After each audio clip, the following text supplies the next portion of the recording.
दोस्तों थोड़ा सा मैनेजमेंट के बारे में रह गया था पिछले लेक्चर में, तो मैनेजमेंट के बारे में बातचीत करेंगे। डायबिटीज़ मेलाइटस यदि प्रेगनेंसी में हो जाए तो मैनेजमेंट में ये चीज़ याद रखें, तो आपको आइडेंटिफाई करना जरूरी है कि जेस्टेशनल डायबिटीज़ मेलाइटस है क्या ओवर्ट डायबिटीज़ मेलाइटस है। वो कैसे डायग्नोसिस करेंगे हम, मैं बताता था 2 आवर्स आप करेंगे पोस्टमार्टम, हमने डायग्नोसिस बनाया तो वो 200 से ज़्यादा आ रहा है तो वो सीधे ओवर्ट डायबिटीज़ मेलाइटस में चला जाता है, उसमें हम सीधे इंसुलिन थेरेपी स्टार्ट कर देते हैं। लेकिन यदि 140 से ज़्यादा जा रहा है तो हमें उसे जेस्टेशन डायबिटीज़ मेलाइटस में डायग्नोसिस करना होगा। जेस्टेशन डायबिटीज़ मेलाइटस में सीधे इंसुलिन पर नहीं जाएंगे, पहले हम उसे कहेंगे एक्सरसाइज करने की और डाइटरी मॉडिफिकेशन में, जिसमें हम कॉम्प्लेक्स कार्बोहाइड्रेट डाइट देते हैं उसको, और उसमें देते हैं कि इंसुलिन कंट्रोल ग्लाइसेमिक कंट्रोल हो रहा है कि नहीं हो रहा है। यदि नहीं हो रहा है यानी कि उसको 120 से ज़्यादा आ रहा है वो, तो उसे हम धीरे धीरे इंसुलिन थेरेपी स्टार्ट कर देंगे। हाँ, ये चीज़ में याद रखना 140 की रेंज नहीं है, वो 120 की रेंज आ जाती है नीचे में, तो 120 से ज़्यादा आया तो हम इंसुलिन थेरेपी इसकी स्टार्ट कर देंगे। ये चीज़ याद रखना। यदि इसमें जो गेस्टेशनल डायबिटीज़ मेलाइटस में इधर से कुछ हद तक बेनिफिट हो सकता है ओरल हाइपोग्लाइसेमिक ड्रग का, लेकिन ओवर डायबिटीज़ मेलाइटस में कुछ भी बेनिफिट नहीं है इंसुलिन के अलावा और ओरल का हाइपोग्लाइसेमिक ड्रग का। तो उसमें हम खाली इंसुलिन ड्रग की इंसुलिन ही थेरेपी करेंगे उसकी।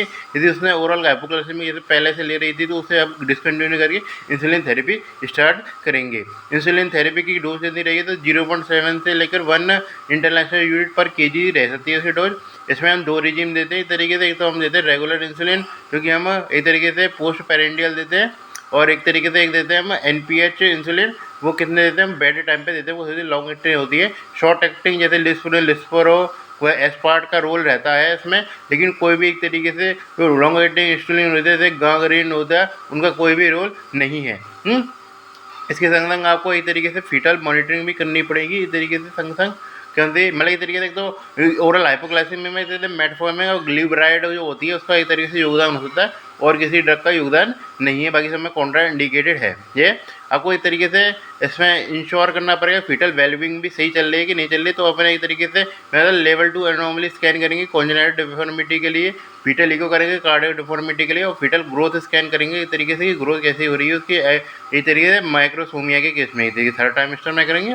हाँ, उसके अलावा मेन चीज़ आती है हमारी डिलीवरी कब कराते हैं। यदि इस तरीके से नॉर्मल चीज़ों पे कंट्रोल हो गया है उसका, तो हम 39 वीक तक वेट कर सकते हैं आराम से इंडक्शन करने के लिए। यदि इंसुलिन पे कंट्रोल हुआ है तो 38 तक 38 + 9 6 वीक ऐसा रहता है, तो उस तक हम वेट कर सकते हैं। 40 तक हमें नहीं पहुंचना है, 40 पे हमें इससे ज़्यादा हम पे इंडक्शन नहीं करना है। स्पॉन्टेनियस डिलीवरी हो रही है तो स्पॉन्टेनियस डिलीवरी करा दें 37 से 38 वीक के बीच में।